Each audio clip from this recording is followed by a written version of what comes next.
16 अप्रैल 1977 ब्राह्मण जन्म की दिव्यता और अलौकिकता। सुनना और समाना। सुनना सहज लगता है, रुचि होती है, सुनते ही रहें। यह इच्छा सदैव रहती है। ऐसे ही समाना भी इतना ही सहज अनुभव होता है।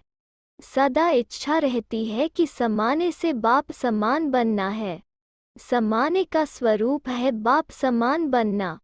तो अभी तक फर्स्ट स्टेज पर हो, सेकंड स्टेज पर हो व लास्ट स्टेज तक हो।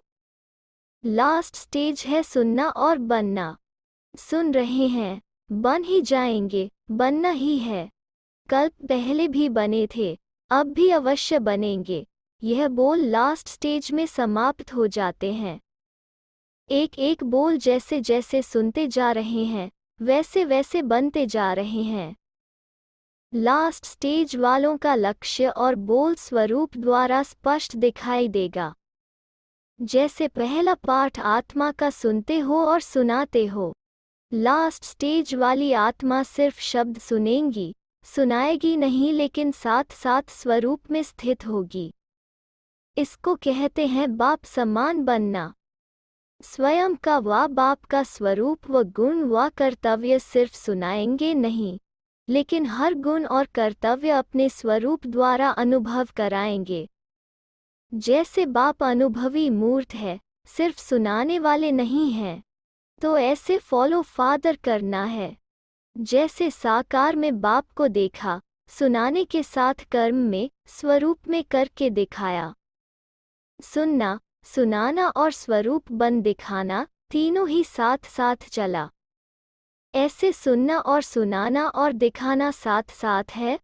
अभी तक जितना सुना है उतना ही समाया है, विश्व के आगे कर दिखलाया है।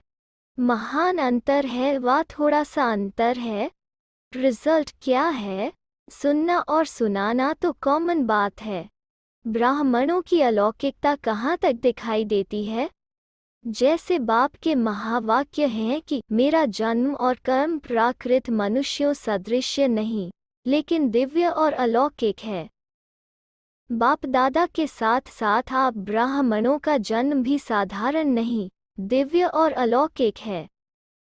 जैसा जन्म, जैसा दिव्य नाम, वैसा ही दिव्य अलौकिक काम है। जैसे हर एक लौकिक कुल की मर्यादा की भी लकीर होती है, ऐसे ब्राह्मण कुल की मर्यादाओं की लकीर के अंदर रहते हैं।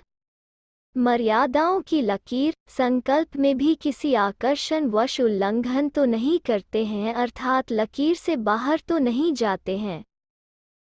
शूद्रपन के स्वभाव व संस्कार की स्मृति आना, अर्थात अछूत बनना, अर्थात ब्राह्मण परिवार से अपने आप ही अपने को किनारे करना। तो यह चेक करो कि सारे दिन में बाप का सहारा कितना समय रहा और अपने आप किनारा कितना समय किया। बार बार किनारा करने वाले बाप के सहारे का अनुभव, बाप के साथ साथ रहने का अनुभव, बाप द्वारा प्राप्त हुए सर्व खजानों का अनुभव चाहते हुए भी नहीं कर पाते हैं। सागर के किनारे पर रहते सिर्फ देखते ही रह जाते हैं, पा नहीं सकते। पाना है, यह इच्छा बनी रहती है, लेकिन पा लिया है, यह अनुभव नहीं कर पाते हैं। जिज्ञासु ही रह जाते हैं, अधिकारी नहीं बन पाते हैं। तो सारे दिन में जिज्ञासु की स्टेज कितना समय रहती है और अधिकारी की स्टेज कितना समय रहती है? आप लोगों के पास भी जब कोई नया आता है तो उसको पहले जिज्ञासु बनाते हो। जिज्ञासु अर्थात जिज्ञासा रहे कि पाना है। आप लोग भी जिज्ञासु को किनारे रखते हो, संगठन में या रेगुलर क्लास में आने नहीं देते हो।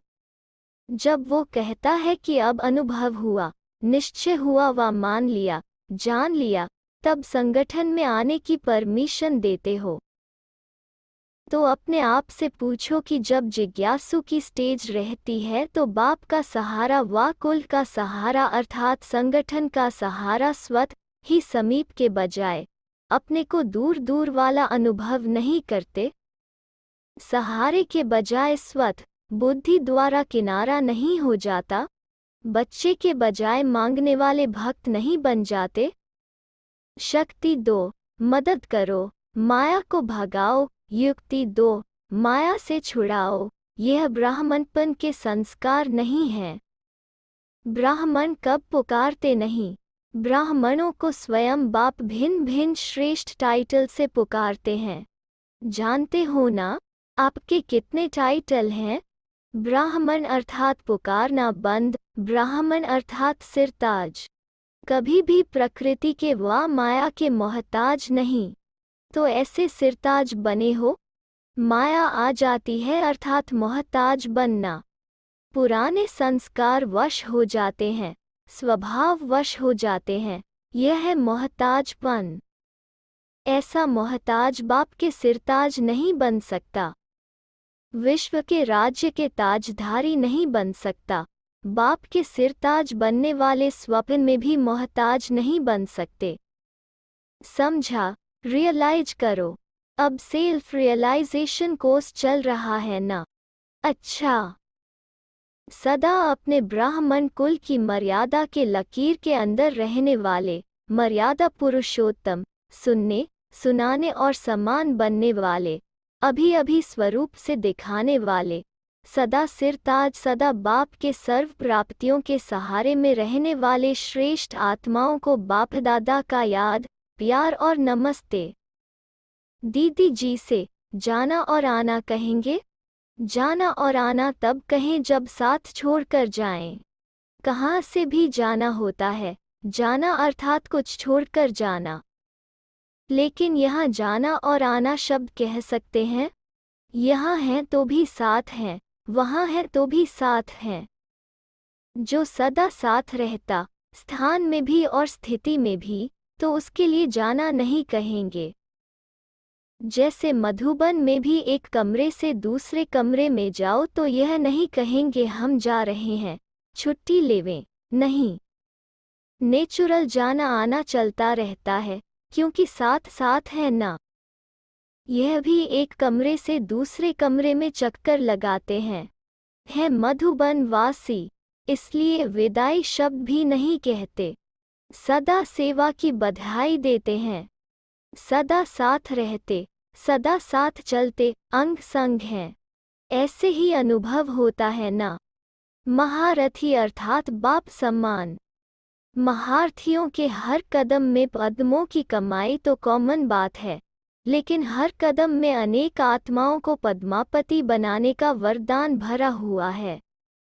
महारथी कहेंगे हम जाते हैं, नहीं लेकिन साथ जाते हैं। महारथियों की सर्विस, नैनो द्वारा बाप से प्राप्त हुए वरदान अनेकों को प्राप्त कराना अर्थात अपने द्वारा बाप को प्रत्यक्ष करना है। आपको देखते देखते बाप की स्मृति स्वत आ जाए, हरेक के दिल से निकले कि कमाल है बनाने वाले की, तो बाप प्रत्यक्ष हो जाएगा। बाप आप द्वारा प्रत्यक्ष दिखाई देगा और आप गुप्त हो जाएंगे। अभी आप प्रत्यक्ष हो, बाप गुप्त है, फिर हरेक के दिल से बाप की प्रत्यक्षता के गुणगान करते हुए सुनेंगे। आप दिखाई नहीं देंगे, लेकिन जहाँ भी देखेंगे तो बाप दिखाई देगा। इसी कारण जहाँ भी देखें वहाँ बाप ही बाप है। यह संस्कार लास्ट में समा जाते हैं, जो फिर भक्ति में जहाँ देखते वहाँ तू ही तू कह पुकारते हैं। लास्ट में आप सबके चेहरे दर्पण का कार्य करेंगे। जैसे आजकल मंदिरों में ऐसे दर्पण रखते हैं जिसमें एक ही सूरत अनेक रूपों में दिखाई देती है, ऐसे आप सबके चेहरे चारों ओर बाप को प्रत्यक्ष दिखाने के निमित्त बनेंगे। और भक्त कहेंगे जहाँ देखते तू ही तू। सारे कल्प के संस्कार तो यहाँ ही भरते हैं, तो भक्त इसी संस्कार से मुक्ति को प्राप्त करेंगे। इसलिए द्वापर की आत्माओं में या मुक्ति पाने के संस्कार या तू ही तू के संस्कार ज्यादा इमर्ज रहते हैं, तो अपने व बाप के भक्त भी अभी ही निश्चित होते हैं। राजधानी भी अभी बनती तो भक्त भी अभी बनते। तो भक्तों को जगाने जाती हो व बच्चों से मिलने के लिए जाती हो। चेक करना कि इस चक्कर में मेरे भक्त कितने बने और बाप के बच्चे कितने बने। दोनों का विशेष पाठ है। भक्तों का भी आधा कल्प का पाठ है और बच्चों का भी आधा कल्प का अधिकार है। भक्त भी अभी दिखाई देंगे या अंत में? जो नौधा भक्ति करने वाले नंबर 1 भक्त माला के मन के होंगे, वो भी प्रत्यक्ष यहाँ ही होने हैं। विजय माला भी और भक्त माला भी, क्योंकि संस्कार भरने का समय संगमयुग ही है। भक्त अंत में पुकारते रह जाएंगे, हे भगवान हमें भी कुछ दे दो। यह संस्कार भी यहाँ से भरेंगे और बच्चे साथ का अनुभव करेंगे। अच्छा, टीचर्स के साथ योग्य शिक्षक का हर कर्म रूपी बीज फलदायक होगा, निष्फल नहीं। टीचर्स अर्थात शिक्षक। शिक्षक का अर्थ क्या है? शिक्षक का यहाँ अर्थ है शिक्षा स्वरूप। बड़े से बड़ा शिक्षा देने का सहज साधन कौन सा है? अनेक प्रकार के शिक्षा देने के साधन होते हैं ना, तो शिक्षा देने का सबसे सहज साधन कौन सा है? स्वरूप द्वारा शिक्षा देना, मुख द्वारा नहीं। साकार बाप ने सबसे सहज साधन स्वरूप द्वारा ही शिक्षा दी ना।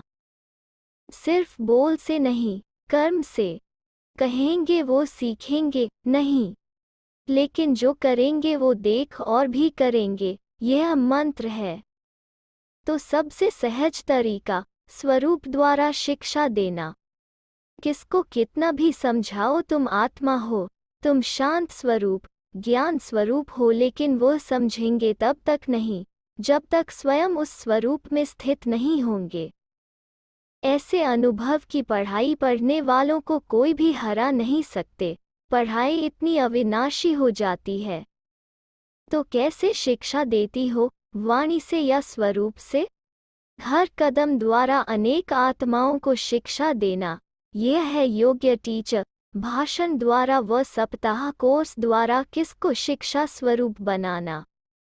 ऐसे शिक्षक के हर बोल वाक्य नहीं लेकिन महावाक्य कहे जाते हैं, क्योंकि हर बोल महान बनाने वाला है तो महावाक्य कहेंगे। हर कर्म अनेकों को श्रेष्ठ बनाने का फल निकालने वाला हो। कर्म को बीज कहा जाता है और रिजल्ट को कर्म का फल कहा जाता है। ऐसे शिक्षक का कर्म रूपी बीज फलदायक होगा। बीज अगर पावरफुल होता है तो फल भी इतना अच्छा निकलता है। हर कर्म रूपी बीज फलदायक होगा, निष्फल नहीं। इसको कहा जाता है योग्य शिक्षक। उनका हर संकल्प, जैसे ब्रह्मा के संकल्प के लिए गायन है कि ब्रह्मा के एक संकल्प ने नई सृष्टि रच ली, वैसे ऐसी शिक्षक के संकल्प नई सृष्टि के अधिकारी बनाने वाला है। समझा? शिक्षक की परिभाषा यह है। टीचर्स को एक लिफ्ट की गिफ्ट भी है। कौन सी? टीचर्स बनना अर्थात पुराने संबंध से त्याग करना। इस त्याग के भाग्य के लिफ्ट की गिफ्ट टीचर को है। पहले त्याग तो कर दिया ना। पहला त्याग है संबंध का, वो तो कर लिया। आगे भी त्याग की लिस्ट लंबी है, लेकिन इस त्याग का, हिम्मत रखने का, सहयोगी बनने का संकल्प किया, यह लिफ्ट ही गिफ्ट बन जाती है। लेकिन संपूर्ण त्याग कर दो तो बाप के लिए गिफ्ट, दुनिया के लिए लिफ्ट बन जाओ। ऐसी लिफ्ट बन जाओ जो बैठा और पहुंचा, मेहनत नहीं करनी पड़े। टीचर्स को चांस बहुत है लेकिन लेने वाला लेवे। टीचर्स बनने के भाग्य का तो सब गायन करते हुए इच्छा रखते हैं। इच्छा रखते हैं अर्थात श्रेष्ठ भाग्य है ना, उसको सदा श्रेष्ठ रखना, वो है हरेक का नंबरवार। टीचर्स जितना चाहे उतना अपना भविष्य सहज उज्जवल बना सकती हैं, लेकिन वो टीचर जो योग्य टीचर हो। थोड़े में खुश होने वाली टीचर तो नहीं होना। बाप दादा तो टीचर्स को किस नज़र से देखते हैं? हमजन्स की नज़र से, क्योंकि बाप भी टीचर है ना। टीचर को देखेंगे तो हमजन्स की नज़र से देखेंगे। हमजन्स को देख खुश होंगे। टीचर्स तो सदा संतुष्ट होंगी। पूछना अर्थात हमजन्स की इंसल्ट करना,